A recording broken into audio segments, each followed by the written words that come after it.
Halo semuanya, di video kali ini aku mau membahas gimana sih caranya untuk bisa kerja di Jepang tanpa kuliah di Jepang dulu dan bisa kerja kantoran seperti warga Jepang lainnya.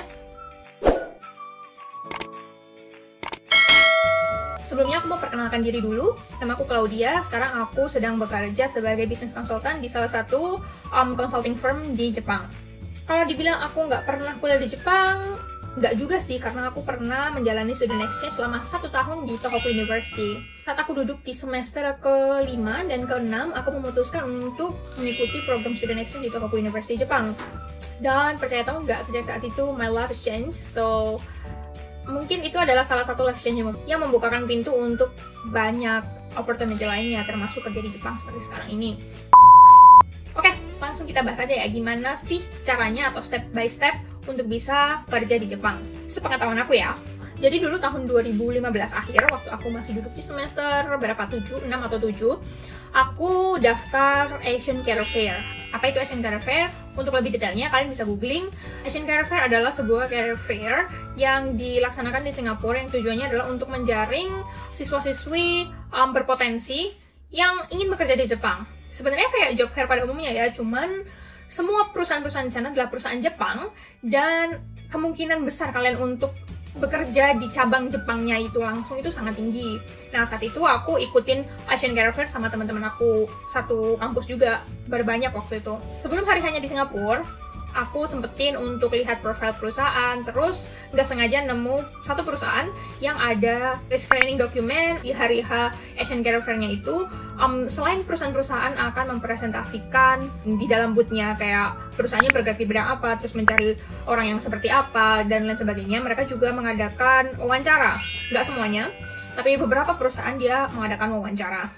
Dan aku nggak mau missing opportunity itu. Ada satu perusahaan yang punya pre-screening. Kalau lolos pre-screening itu, kita bakal dikasih slot wawancara. Nah, pada saat itu aku apply, bla bla bla bla, dan alhamdulillah aku lolos untuk dapetin slot wawancara. Akhirnya hari H tiba. Dan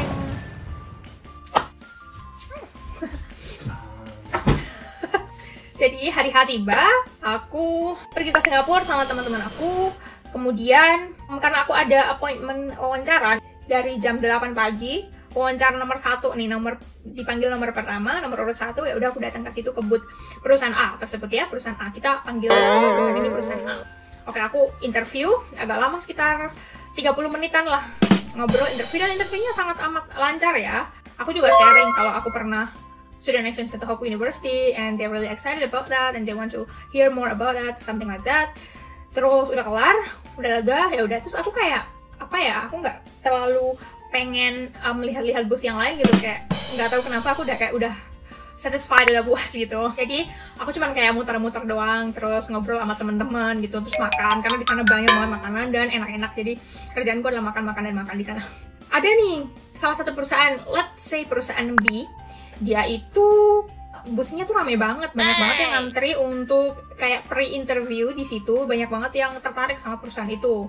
Nah, teman-temanku juga banyak yang kayak ngantri di situ untuk pre-interview, kayak ditanyain singkat, terus HR-nya bilang kalau lolos nanti dikasih tahu, dikasih slot interview gitu. Aku nggak terlalu tertarik waktu itu sama perusahaan B itu, jadi aku tetap ya udah makan dan jalan-jalan. Nah, kemudian sebelum tutup kayaknya sekitar jam 4 sore gitu, aku kok penasaran sama perusahaan itu. Akhirnya aku ikutan ngantri untuk pre-interview itu.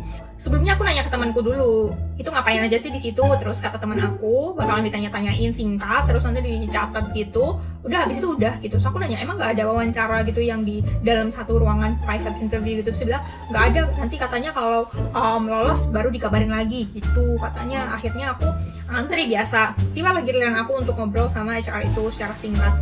Aku juga sampein kalau aku pernah kuliah di Tohoku University sebagai exchange student selama setahun, terus ditanya lebih lengkap profesornya namanya siapa, topik researchnya namanya apa gitu. Pas terakhir tiba-tiba si HR-nya itu ngasih aku slot wawancara. Saat itu juga beliau bilang, habis ini kamu langsung ke booth ini ya gitu. Terus aku kayak bingung, ini langsung wawancara, tapi kata temenku kayaknya nggak langsung wawancara, tapi ya udahlah aku stay cool dan ikutin alurnya. Akhirnya aku ikut wawancara di situ. Acaranya selesai, total aku wawancara privately 2 perusahaan. Oke, sekarang kita balik ke Indonesia. Beberapa minggu kemudian aku dapat email kalau aku lolos dua-duanya. Jadi yang satu perusahaan A itu dia meminta aku untuk menjalankan internship selama 1 bulan di Jepang, dan yang perusahaan B itu dia bilang bulan depannya akan ada final interview sama CEO-nya di Jepang, jadi kamu siap-siap ya gitu. Wow, there are 2 opportunities that I really looking forward. Itu adalah background gimana caranya aku dapetin pekerjaan di Jepang tanpa harus kuliah di Jepang. Asian Career Fair, tapi kayaknya banyak juga sih career fair lain, cuman aku nggak bisa rekomendasikan atau make sure 100% itu valid ya, karena aku belum pernah coba. Tapi kalau Asian Career Fair itu aku jamin 100% valid. Kalian bisa daftar mulai dari bulan November atau Desember. Dan lanjut sedikit tentang gimana aku bisa dapat full-time employee title. Akhirnya aku ikut final interview di perusahaan B. Itu aku ke Jepang selama sekitar 3 hari, PP full dibiayain, dan aku interview sama CEO-nya. Itu tuh kayak 1 orang aku yang diinterview, terus kayak yang interview itu banyak banget, ada kayak sekitar 5 atau 6 orang, and I was super nervous at the time. Tapi honestly aku lebih cenderung ke perusahaan A yang ngasih aku internship 1 bulan itu, karena perusahaan A jujur aku kenal perusahaannya, maksudnya perusahaan itu tuh familiar buat aku, IT company in Japan and also it's very famous in the world. Tapi kalau yang perusahaan kedua sebenarnya jujur aku baru dengar waktu itu di Career Fair, jadi aku belum pernah dengar sebelumnya, tapi menarik juga. Nah, singkat cerita, aku gagal di perusahaan B itu. Yeah, I was doing really bad in the interview, I really admit it. And aku masih ada chance untuk ikut internship di perusahaan A. Akhirnya beberapa bulan kemudian aku ikut internship selama 1 bulan, terus bikin presentasi juga, dan banyak banget lah yang aku lakukan di internship itu. Akhirnya 1 atau 2 minggu setelah internship itu, aku dapat telepon dari HR kalau aku lulus diterima sebagai full time employee. Yeay! Jadi begitulah ceritanya gimana aku bisa bekerja di Jepang sampai sekarang ini ya, walaupun aku pindah sih dari perusahaan A itu sekarang. Jadi gitu deh ceritanya bagaimana aku bisa dapat kerja di Jepang. Let me know in the comment what do you want to know more, and see you in the next video. Bye bye.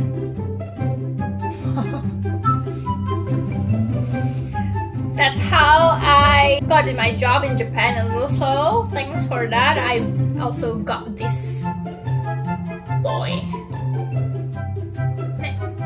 Hello teman-teman. And he actually worked in the same company with me, in A company. Dia kerja di perusahaan yang sama aku, masuk bareng sebagai new employee. Jadi bener-bener itu adalah fate. You are my Shinjin no Kenshin no Tomodachi. So that's also how I met my husband. I met him during our training as a new employee. Wow, what a fate.